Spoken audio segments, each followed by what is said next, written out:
Et nous poursuivons puisqu'on va tout de suite être en duplex avec Jean-Jacques Epstein depuis la France.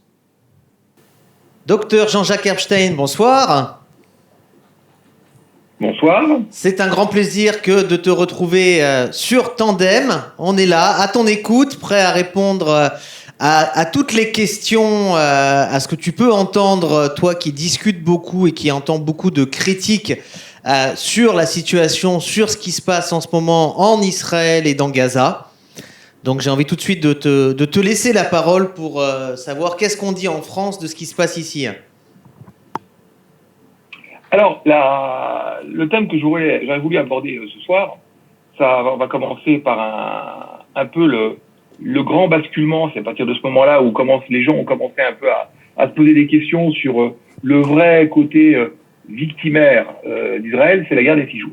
Parce que les gens comprennent pas trop. Pour eux, quand on leur dit qu'Israël, depuis 48, a toujours été attaqué et ne fait que se défendre, on leur répond « Ah, mais oui, c'est pas vrai, parce que la guerre des 6 jours, Israël a aussi attaqué, donc c'était une guerre préventive. » Alors, tu vois, ce qui est marrant, c'est que le côté préventif, ils ont oublié.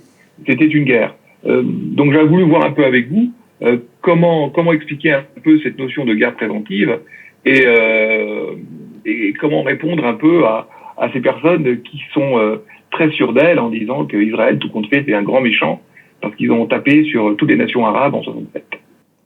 Alors, sur ce sujet, moi, j'ai quelques éléments de réponse. Si on se remet dans le contexte après la guerre d'indépendance, au printemps 1949, il y a 4 traités d'armistice qui sont faits avec les 4 pays voisins. Aucun ne reconnaît l'existence d'Israël. Il faut ramener cette période dans un contexte de guerre froide. Le Moyen-Orient n'est qu'un des lieux de cette guerre entre le bloc soviétique et le bloc occidental. Et de manière très précise, en juin 67, il faut se souvenir que 3 événements très importants vont se passer qui vont précéder l'attaque israélienne. La première, c'est le fait que Nasser fait dégager les observateurs de l'ONU qui étaient à ce qui était à l'époque la frontière entre Israël et l'Égypte. Il va amasser 100 000 soldats égyptiens à la frontière, ce qui s'est passé il y a près de 2 ans entre la Russie et l'Ukraine. Et le casus belli, le fait de guerre qui va justifier l'attaque préventive qu'Israël va faire, c'est le blocage du détroit de Tiran par l'Égypte qui va empêcher Israël l'accès à la mer Rouge. Donc on a bien 3 événements qui provoquent cette guerre. Israël a bien tiré le premier coup de feu, mais on a bien une triple agression de la part de l'Égypte. Moi, ce que je rajouterais, c'est que il y a eu, puisque la question c'est comment se fait-il que des gens puissent oublier que c'était une guerre préventive et que finalement on n'a fait que répondre à ce que vient d'énumérer Jérôme, à savoir un chemin vers la guerre qui était inéluctable. Donc je pense qu'il y a eu pour beaucoup d'abord une image un peu sous-jacente, à savoir que les Juifs n'étaient pas connus pour être des guerriers. Malgré qu'on ait participé à la guerre de Suez, malgré la guerre d'indépendance, mais finalement, les moyens d'information de l'époque n'étaient pas vraiment propensifs pour parler, en reparler. Il y avait plutôt cette idée de celui qui était en train de faire renaître une terre, l'agriculture, les kibboutz, etc. Mais qu'en revanche, le deuxième point, c'est peut-être la prise de parole politique qui avait celle du général de Gaulle, où il vient nous dire que nous serions sûrs de nous et dominateurs. Ça vient créer effectivement quelque chose qui est peut-être le début d'autre chose, à savoir que il y avait cette image sous-jacente, le juif n'est pas guerrier, et finalement il gagne, et qu'en même temps il y a le politique qui vient effectivement abonder dans ce sens-là, mais non, c'est pas qu'ils gagnent, c'est qu'ils sont sur d'eux et dominateurs. Et donc, il y a peut-être quelque chose ici qui s'est finalement instillé insidieusement dans l'esprit de beaucoup.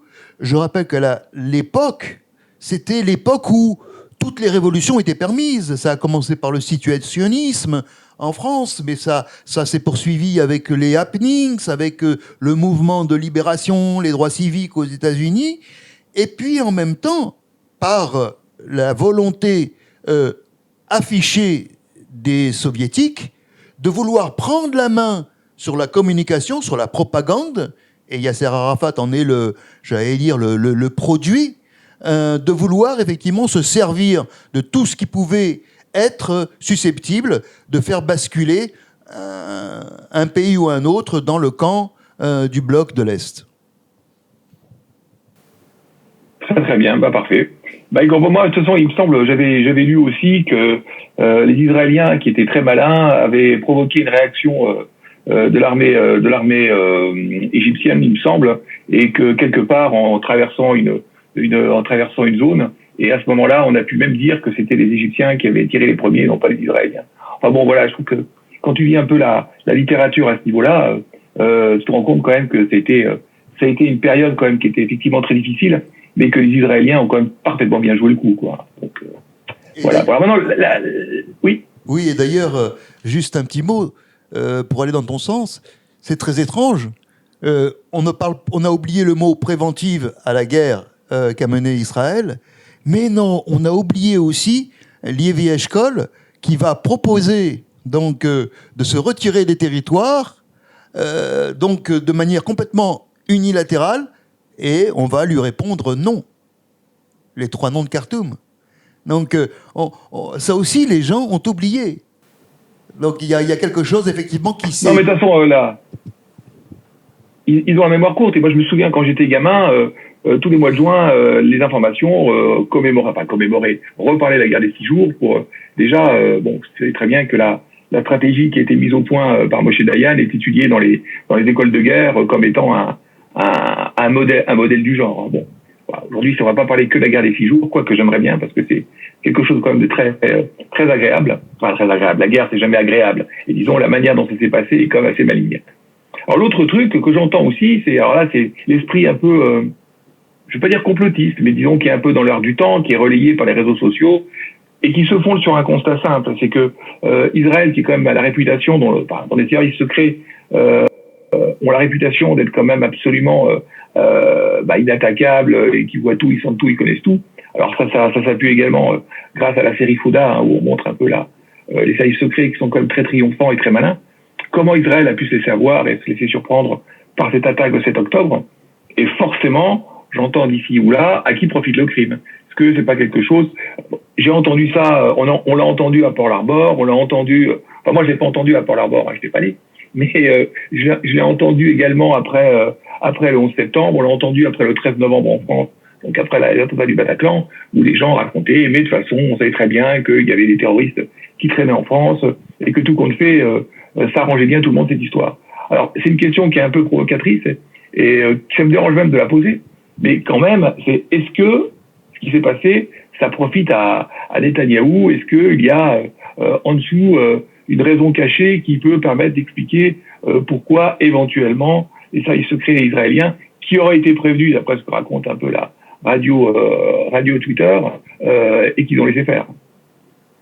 Il y aura une commission d'enquête pour déterminer les responsabilités, mais ce qui paraît évident, c'est que ce soit d'un point de vue économique, d'un point de vue politique ou militaire, on ne voit pas l'intérêt des chefs israéliens d'aujourd'hui d'avoir laissé passer ces atrocités. Et puis... Non, mais je suis d'accord, d'autant que l'histoire, quand on s'intéresse un peu à l'histoire des grands conflits, mais en remontant très loin, à chaque fois un pays a pris une claque, c'est simplement par excès de confiance, et un peu par condescendance. Regarde la bataille d'Azincourt, je sais pas, moi, 1940, on attendait les Allemands d'un côté, ils sont passés par ailleurs. 1917, on s'est fait avoir. Les guerres de Kippour, l'offensive du Tet. Donc, il y a toujours eu, dans des grandes catastrophes, un excès de confiance et peut-être un peu de condescendance de l'ennemi qui a provoqué la chose. Donc moi, je suis totalement d'accord avec votre analyse. C'est-à-dire que c'est encore un délire totalement complotiste qui permet de vouloir trouver des explications à tout, alors que l'explication la plus bête, c'est simplement le facteur humain qu'il faut toujours prendre en considération, et alors qu'il n'y a pas du tout de manipulation en amont. Donc là, on est parfaitement d'accord. Alors maintenant, pour terminer, je voudrais aborder un sujet qui est très touchy, moi qui me passionne énormément, parce que j'ai beaucoup lu à ce niveau-là, et j'ai cherché des questions, enfin des réponses à des questions que vous me posez, et j'ai quasiment trouvé toutes les réponses. Bon, vous savez que par exemple, dans les pays du Proche-Orient, les pays arabes, Mein Kampf a été traduit en arabe depuis très longtemps, et c'est un très grand best-seller. Même si en France, ça a été ressorti, vous savez, ça a été republié il y a quelques années avec un peu une exégèse également, et c'était un grand scandale, en disant bon, on peut pas sortir ça. Bon, dans les pays arabes, Mein Kampf marche très bien. Alors la question que je voulais vous poser, c'est justement le nazi-islamisme. Est-ce que c'est du fantasme? Est-ce que c'est vrai? Est-ce que c'est de la pure islamophobie, tout simplement pour expliquer certaines choses? Bon, moi j'ai ma réponse et je pense qu'on va rapidement tomber d'accord ensemble, mais je voudrais savoir un peu ce que vous en pensiez. Est-ce que le nazi-islamisme, c'est totalement une vue théorique de l'esprit pour toujours encore charger la barque de nos amis arabes, ou alors c'est une notion qui est parfaitement connue, expliquée, explicable, et je voudrais avoir votre avis. Alors Isabelle veut intervenir. Isabelle Nizar, adjointe à la mairie du 16e, responsable des questions de scolarité. Oui, bonsoir. J'ai, comme beaucoup en France, été choquée de voir que les militaires ont retrouvé Mein Kampf dans des chambres d'enfants à Gaza.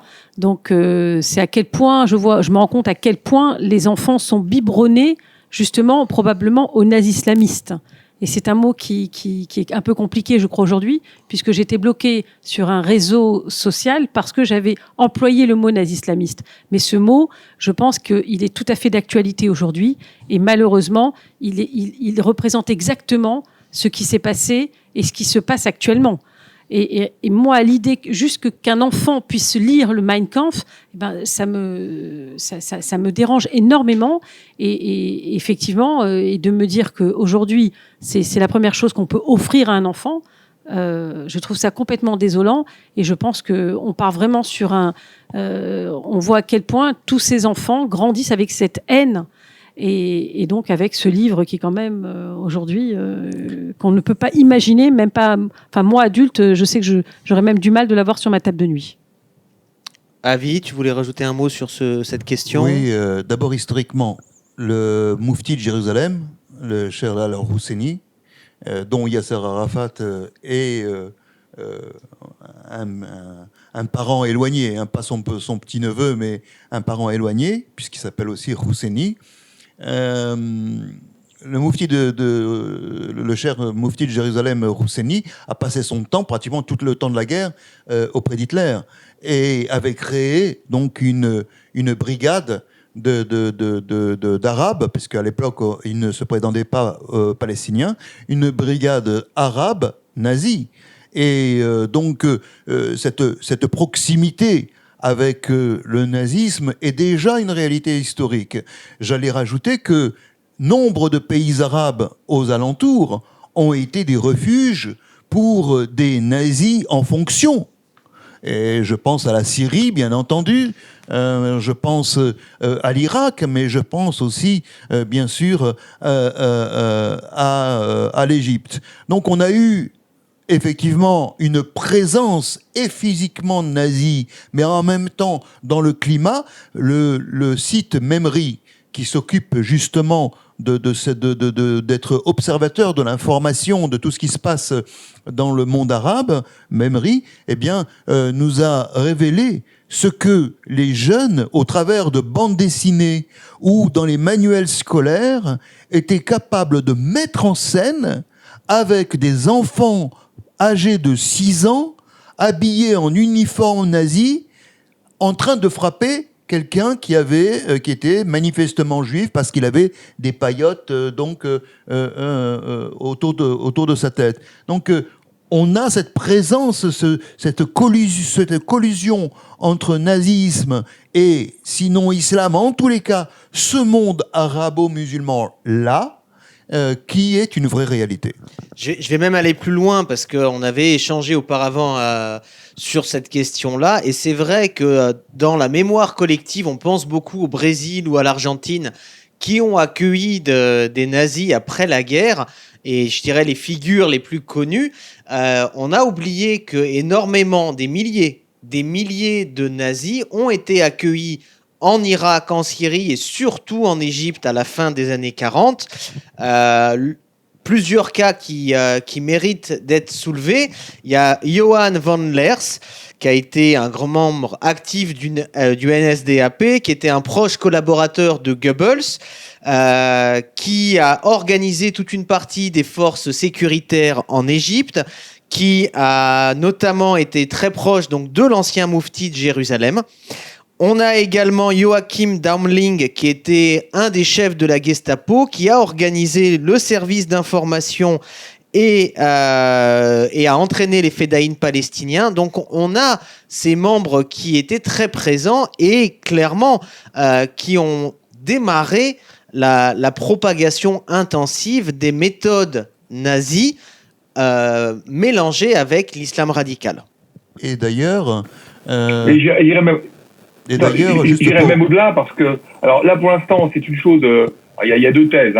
Angela Merkel l'a complètement démenti, mais on peut le comprendre dans le contexte dans lequel est l'Allemagne avec une forte proportion, une forte immigration. Mais il y a quand même des thèses intéressantes, des thèses même glaçantes plutôt. On raconte que le Moufti, donc Husseini, était présent à la conférence de Wannsee et qu'il a eu un rôle quand même prépondérant dans la solution finale et c'est lui qui a poussé aussi Hitler, les nazis, à refuser l'immigration des Juifs d'Europe centrale vers la Palestine pour éviter, parce qu'il voulait absolument que aucun Juif ne vienne en Palestine, ce qui a catalysé un petit peu la solution finale en Europe centrale. Oui, d'ailleurs, ce que les chercheurs lui trouvent comme rôle, c'est d'avoir donné l'idée que la solution finale pouvait être mondialisée. C'est-à-dire que finalement, si on était capable de le faire en Palestine, alors on était capable de le faire partout. Ça, c'est un premier point. Le deuxième point, je voulais rajouter donc à ce que disait tout à l'heure mon ami Jérôme, c'est effectivement quand nous étions au Liban, donc en 1983, on a découvert des organisations de jeunesse entre guillemets libanaises qui étaient calquées précisément sur les jeunesses hitlériennes. On les appelait d'ailleurs les lionceaux, etc.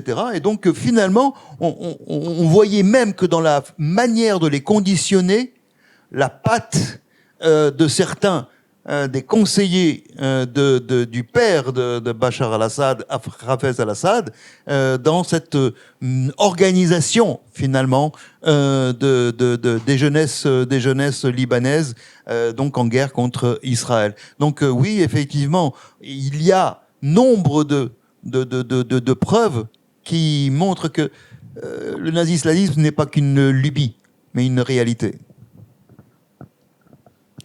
Jean-Jacques, la parole est à toi. Alors, une chose aussi, je ne sais pas si vous le savez, mais ça je l'ai appris assez récemment, c'est que Husseini a échappé à Nuremberg grâce aux Français.